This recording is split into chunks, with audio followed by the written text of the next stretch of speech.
आज जब आप बाइक में पेट्रोल भरवाते हैं या किसी हवाई जहाज को आसमान में उड़ते देखते हैं तो शायद यह महसूस नहीं होता कि उस ईंधन की कहानी इंसानी सभ्यता से भी कहीं ज्यादा पुरानी है। यह सिर्फ जमीन के नीचे भरा कोई काला तरल नहीं है, बल्कि करोड़ों साल पुरानी पृथ्वी के इतिहास का दबा हुआ अध्याय है जो आज हमारी पूरी दुनिया को चला रहा है। इसकी शुरुआत किसी रेगिस्तान से नहीं, बल्कि एक ऐसी दुनिया से होती है जहां आज के अरब देशों की जगह अथाह समुद्र फैला हुआ था। करोड़ों साल पहले पृथ्वी का नक्शा बिल्कुल अलग था। जहां आज सऊदी अरब, इराक, कुवैत और यूएई के विशाल रेगिस्तान हैं, वहां कभी गर्म, उथले और जीवन से भरपूर समुद्र फैले हुए थे। इन समुद्रों में असंख्य सूक्ष्म जीव, प्लवक, शैवाल और छोटे समुद्री जीव तैरते थे। ये इतने छोटे होते थे कि आंखों से दिखाई भी ना दे, लेकिन संख्या इतनी विशाल थी कि पूरा समुद्र जैविक जीवन से भरा रहता था। जब ये सूक्ष्म जीव मरते तो उनके अवशेष समुद्र की तलहटी में धीरे धीरे जमा होने लगते। सामान्य परिस्थितियों में ये सड़कर खत्म हो जाते, लेकिन उन प्राचीन समुद्रों के कई हिस्सों में तलहटी पर ऑक्सीजन बहुत कम थी। इसका मतलब था कि वहाँ जैविक अवशेषों का डिकम्पोजिशन बहुत धीमी गति से होता था। नतीजा यह हुआ कि करोड़ों मृत जीवों की परतें मिट्टी, गाद और खनिज कणों के साथ मिलकर समुद्र के नीचे दबती चली गईं। हर साल बहुत पतली परत जुड़ती, लेकिन लाखों साल में यही परतें सैकड़ों मीटर मोटी हो गईं। यही वह पहला जियोलॉजिकल चरण था जहां भविष्य के पेट्रोल की बुनियाद तैयार हो रही थी। उस समय ना कोई इंसान था, ना कोई मशीन, ना कोई सिविलाइजेशन, लेकिन पृथ्वी अपने भीतर एक ऐसी ऊर्जा जमा कर रही थी जो एक दिन पूरी आधुनिक दुनिया की रफ्तार तय करेगी। समय के साथ समुद्रों का रूप बदलता गया। टेक्टोनिक प्लेट्स खिसकती नहीं, तलहटी और नीचे धंसती गई और ऊपर नई नई सेडिमेंट लेयर्स जमा होती रहीं। नीचे दबे जैविक अवशेषों पर दबाव बढ़ता गया। कल्पना कीजिए कि करोड़ों साल तक ऊपर से मिट्टी, रेत, चूना पत्थर और दूसरे खनिज लगातार दबते रहें तो नीचे की परतों का हाल क्या होगा। प्रेशर इतना बढ़ गया कि नीचे फंसे जैविक पदार्थों की रासायनिक संरचना बदलने लगी। पहले यह एक मोम जैसे पदार्थ में बदला जिसे केरोजन कहा जाता है। इसके बाद जब गहराई बढ़ी और तापमान लगभग 60 से 120 डिग्री सेल्सियस के बीच पहुंचा तो यही केरोजन धीरे धीरे लिक्विड हाइड्रोकार्बन्स में बदलने लगा। यही क्रूड ऑयल था, कच्चा तेल, जो बाद में रिफाइनिंग के बाद पेट्रोल, डीजल, केरोसिन और जेट फ्यूल बनता है। लेकिन सिर्फ तेल बन जाना काफी नहीं था। अगर यह वहीं बिखर जाता तो आज हमें बड़े रिजर्व्स कभी नहीं मिलते। असली चमत्कार जियोलॉजी का अगला चरण था। क्रूड ऑयल आसपास की पोरस रॉक्स में रिसने लगा, ठीक वैसे जैसे पानी स्पंज में फैलता है। यह ऊपर की ओर बढ़ता रहा क्योंकि इसका घनत्व आसपास की चट्टानों और पानी से कम था। अगर रास्ते में इसे कोई ऐसी इम्परमिएबल रॉक मिल जाती जो इसे आगे बढ़ने से रोक दे तो ऑयल उसी के नीचे फंस जाता। लाखों करोड़ों वर्षों में ऐसे ट्रैप्ड रिजर्वोयर्स भूमिगत झीलों जैसे विशाल भंडारों में बदल गए। यही वे विशाल तेल क्षेत्र हैं जिनसे आज अरब देशों की अथाह दौलत बहकर निकलती है। अब सबसे बड़ा सवाल आता है कि दुनिया का सबसे ज्यादा तेल अरब देशों के पास ही क्यों है। इसका जवाब सिर्फ इस बात में नहीं है कि वहाँ कभी समुद्र था, बल्कि इस बात में है कि यहाँ की जियोलॉजिकल कंडीशंस असाधारण रूप से आदर्श थीं। प्राचीन काल में मिडिल ईस्ट का बड़ा हिस्सा टैथिस ओशन नाम के विशाल समुद्र के नीचे था। यह समुद्र गर्म था, उथला था और जैविक जीवन से भरपूर था, जिससे ऑर्गेनिक मटेरियल की क्वांटिटी बहुत ज्यादा बनी। दूसरी बात, इस क्षेत्र में सेडिमेंटेशन लगातार और स्थिर रहा, जिससे जैविक पदार्थ सुरक्षित रूप से दबता गया। तीसरी और सबसे महत्वपूर्ण बात, यहाँ की रॉक फॉर्मेशंस ने ऑयल को ट्रैप करने के लिए आइडियल स्ट्रक्चर्स बनाए। एंटीक्लाइंस, सॉल्ट डोम्स और इम्परमिएबल कैप रॉक्स ने करोड़ों साल तक तेल को सुरक्षित रखा। यही वजह है कि सऊदी अरबिया का गावर फील्ड, कुवैत का बर्गन फील्ड और इराक के कई रिजर्वोयर्स दुनिया के सबसे बड़े ऑयल फील्ड्स बने। दिलचस्प बात यह है कि आज जो अरब क्षेत्र सूखा, बंजर और रेतीला दिखता है, वही उसकी सबसे बड़ी ताकत भी है। यहाँ इरोजन अपेक्षाकृत कम रही, टेक्टोनिक डिस्टरबेंस अपेक्षाकृत सीमित रहा, इसलिए कई रिजर्वोयर्स करोड़ों वर्षों तक बिना टूटे सुरक्षित बने रहे। दुनिया के दूसरे हिस्सों में भी ऑयल बना, लेकिन कई जगह प्लेट मूवमेंट्स, अर्थक्वेक्स, फोल्डिंग और इरोजन ने रिजर्वोयर्स को तोड़ दिया या ऑयल को सरफेस तक निकलने दिया, जहाँ वह इवेपोरेट या डिग्रेड हो गया। मिडिल ईस्ट में ऐसा कम हुआ, इसलिए वहाँ रिजर्व्स असाधारण रूप से बड़े और कॉन्सेंट्रेटेड रूप में बचे रहे। जब हम पेट्रोल की बात करते हैं तो समझना जरूरी है कि यह रिन्यूएबल रिसोर्स नहीं है। आज जो 1 लीटर पेट्रोल कुछ मिनटों में आपकी बाइक के इंजन में जल जाता है, उसे बनने में प्रकृति को करोड़ों साल लगे हैं। या किसी जंगल की लकड़ी की तरह कुछ वर्षों में दोबारा नहीं बन सकता। इसके पीछे एंशिएंट सनलाइट की एनर्जी छिपी है। उन माइक्रोस्कोपिक एल्गी और प्लैंकटन ने अपने जीवन काल में सूरज की ऊर्जा को केमिकल फॉर्म में स्टोर किया था। वही एनर्जी जियोलॉजिकल प्रोसेसेस के जरिए हाइड्रोकार्बन्स में लॉक हो गई और आज हम उसी एंशिएंट सोलर एनर्जी को फ्यूल के रूप में इस्तेमाल कर रहे हैं। यहीं से कहानी और भी रोचक हो जाती है, क्योंकि अरब देशों के पास सिर्फ ऑयल बनने की सही कंडीशंस नहीं थी, बल्कि ऑयल को असाधारण मात्रा में प्रिजर्व करने के लिए भी आइडियल जियोलॉजिकल टाइमिंग थी। लगभग 10 से 15 करोड़ साल पहले से लेकर कुछ करोड़ साल पहले तक इस क्षेत्र में बार बार समुद्र आगे पीछे होता रहा। हर बार नई मरीन लाइफ की लेयर्स जुड़ती रहीं, नई सेडिमेंट्स जमा होती रहीं और भूमिगत भंडार लगातार विशाल होते चले गए। इसका मतलब यह नहीं है कि सिर्फ एक बार ऑयल बना, बल्कि कई जियोलॉजिकल पीरियड्स में अलग अलग सोर्स रॉक से हाइड्रोकार्बन्स जनरेट होते रहे। यही कारण है कि यहाँ सिर्फ एक अकेला भूमिगत भंडार नहीं, बल्कि कई परतों में फैले महाविशाल भंडार तंत्र बने, जहाँ अलग अलग गहराइयों पर तेल और गैस के अथाह स्रोत छिपे रहे।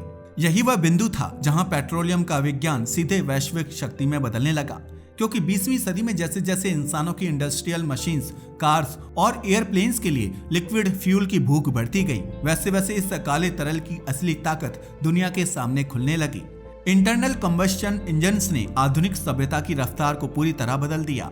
सड़कों पर कारों की संख्या तेजी से बढ़ी, जहाजों ने कोयले को छोड़कर तेल को अपनाना शुरू किया, हवाई जहाजों ने लंबी दूरी की उड़ानों को संभव बनाया और फैक्ट्रीज से लेकर पावर सिस्टम्स तक हर जगह लिक्विड फ्यूल की मांग लगातार बढ़ने लगी। इसी बढ़ती हुई जरूरत के बीच जियोलॉजिस्ट्स और ऑयल कंपनीज की नजर मिडिल ईस्ट की उन चट्टानी संरचनाओं पर गई, जिनकी जियोलॉजिकल हिस्ट्री करोड़ों साल पुरानी समुद्री दुनिया से जुड़ी थी। जब शुरुआती ड्रिलिंग में धरती के भीतर छिपे महाविशाल भंडार मिले, तब पहली बार दुनिया को एहसास हुआ कि अरब की रेत के नीचे सिर्फ बंजर जमीन नहीं, बल्कि ऊर्जा का ऐसा महासागर दबा है जो आने वाली पूरी सदी की दिशा तय करने वाला है। इसी खोज ने मिडिल ईस्ट की किस्मत बदल दी। लेकिन बात सिर्फ यहाँ तक सीमित नहीं रही। इसने पूरी दुनिया की अर्थव्यवस्था, युद्ध नीति, डिप्लोमेसी और फ्यूचर टेक्नोलॉजी की दिशा को भी अपने इर्द गिर्द मोड़ना शुरू कर दिया। धीरे धीरे वही तेल जिसने अरब को दुनिया का सबसे शक्तिशाली एनर्जी सेंटर बनाया, ग्लोबल पॉलिटिक्स की धुरी बन गया और दुनिया की बड़ी शक्तियां अपनी नीतियां, गठबंधन और युद्ध तक इसी ऊर्जा स्रोत को ध्यान में रखकर तय करने लगी। सबसे बड़ा फर्क सिर्फ रिजर्व्स की मात्रा नहीं थी, बल्कि एक्सट्रैक्शन की एफिशिएंसी भी थी। मिडिल ईस्ट के कई ऑयल फील्ड्स कंपैरेटिवली कम गहराई पर स्थित थे, रॉक्स हाईली पोरस थीं और प्राकृतिक दबाव इतना अधिक था कि शुरुआती दौर में कई कुओं से तेल खुद तेज फोर्स के साथ ऊपर निकल आता था। इसका मतलब था कि यहाँ ऑयल निकालना दुनिया के कई दूसरे क्षेत्रों की तुलना में सस्ता, तेज और अधिक लाभदायक था। यही वजह रही कि Saudi Arabia, Kuwait, Iraq, UAE और ईरान जैसे देशों के रिजर्व्स ग्लोबल एनर्जी मार्केट का केंद्र बन गए। यहाँ मौजूद सुपर जाइंट फील्ड्स इतने विशाल थे कि एक ही फील्ड दशकों तक लगातार प्रोडक्शन देता रहा। गाबर जैसे फील्ड्स ने अकेले ही दुनिया की सप्लाई को लंबे समय तक स्टेबल बनाए रखा और इसी स्टेबिलिटी ने ग्लोबल इंडस्ट्रीज को ऑयल डिपेंडेंट इंफ्रास्ट्रक्चर बनाने का कॉन्फिडेंस दिया। लेकिन ऑयल सिर्फ फ्यूल नहीं रहा, यह जियोपॉलिटिक्स की सबसे प्रभावशाली करेंसी बन गया। जिन देशों के पास रिजर्व्स थे, उनके पास अचानक स्ट्रेटेजिक लीवरेज आ गया। वर्ल्ड वॉर के बाद से लेकर कोल्ड वॉर और मॉडर्न एरा तक मिडिल ईस्ट इसलिए दुनिया की बड़ी शक्तियों के लिए क्रिटिकल बना रहा, क्योंकि ऑयल सप्लाई पर कंट्रोल का मतलब ट्रांसपोर्ट, मिलिट्री लॉजिस्टिक्स, एविएशन और इकोनॉमिक ग्रोथ की धुरी पर कंट्रोल था।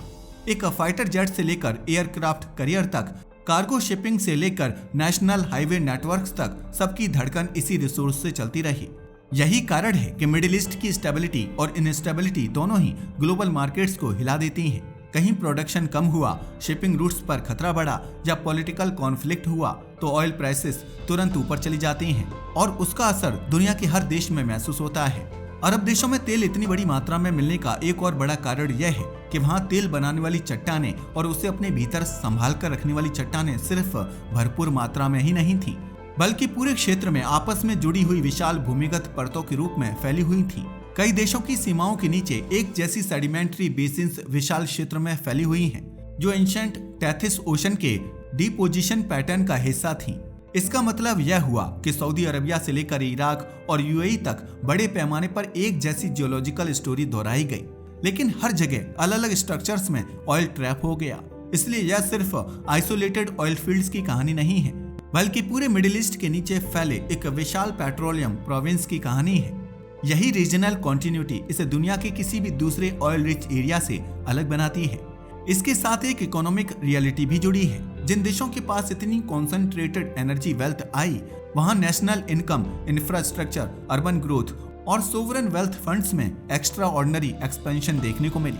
रेगिस्तान के बीच बसे छोटे शहर ग्लोबल फाइनेंशियल हब्स में बदले, विशाल हाईवेज बने, डिसैलिनेशन प्लांट्स ने समुद्री पानी को पीने लायक बनाया और ऐसे मेगा प्रोजेक्ट्स खड़े हुए जो बिना ऑयल रेवेन्यू के संभव नहीं थे।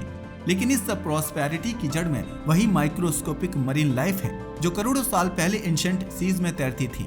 आज sky scrapers, airlines, luxury cities और इंडस्ट्रियल कॉम्प्लेक्सेस उसी बरीड ऑर्गेनिक मैटर की ट्रांसफॉर्म्ड एनर्जी पर खड़े हैं।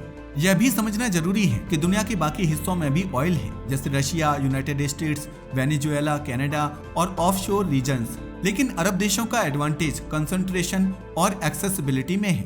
कई जगह रिजर्व्स हैवी ऑयल या टार सैंड्स के रूप में है, जिन्हें निकालना और रिफाइन करना ज्यादा महंगा होता है।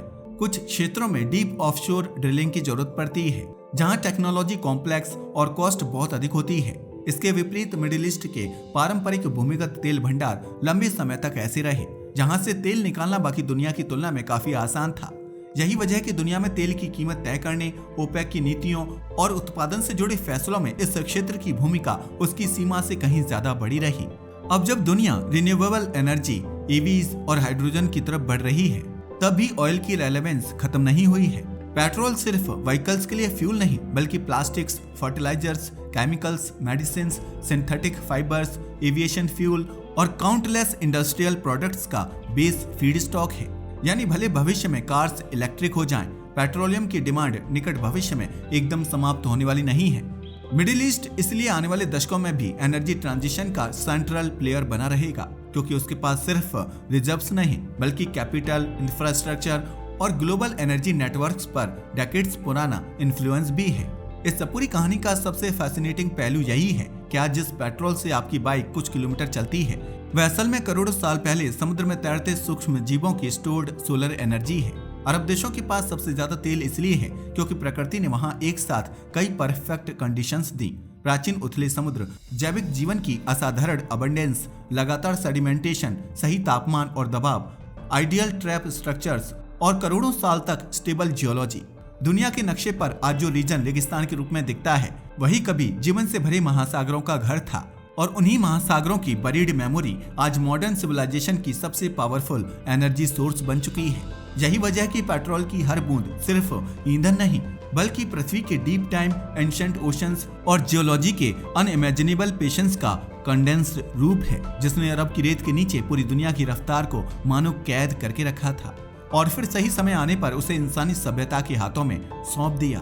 तो अब आपको समझ आ गया होगा कि अरब देशों के पास इतना सारा तेल क्यों है। आज के लिए बस इतना ही। वीडियो पसंद आया हो तो इसे लाइक और शेयर करें। धन्यवाद।